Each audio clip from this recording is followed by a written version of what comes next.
नमस्कार विद्यार्थी मित्रांनो, आज आपण इंग्रजी व्याकरणातील एक महत्त्वाचा विषय शिकणार आहोत.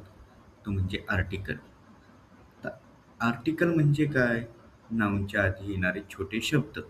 हे शब्द आपल्याला एखादी वस्तू, एखादी व्यक्ती किंवा ठिकाणाबद्दल अधिक स्पष्ट माहिती देते.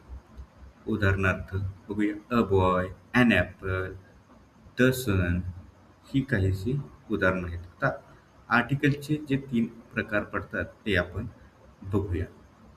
आर्टिकलचे प्रकार आहेत ए, ॲन आणि द.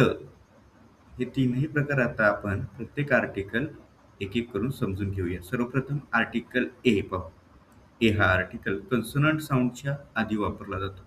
उदाहरणार्थ a boy, a cat, a book, a teacher. म्हणजे यामध्ये बी, सी, बी आणि टी हे दोन्हीही कन्सोनंट आहे. म्हणून त्याच्या अगोदर काय आलं?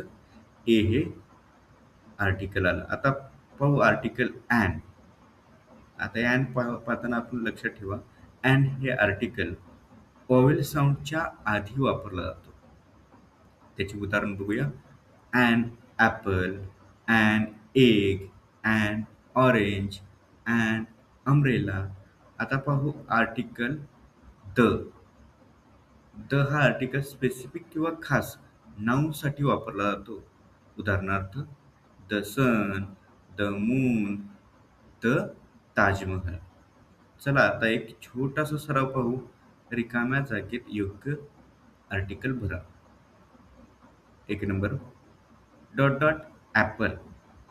दुसरं उदाहरण आहे डॉट डॉट बॉय आणि तिसरं उदाहरण आहे डॉट डॉट सन. यांची बरोबर उत्तरे अशी आहेत. ॲन ॲपल, अ बॉय आणि द सन. तर मित्रांनो, आज आपण आर्टिकल ए, ॲन आणि द यांचा वापर शिकलो. व्हिडिओ आवडला असेल तर नक्की लाईक करा, शेअर करा आणि सबस्क्राईब करायला विसरू नका. धन्यवाद.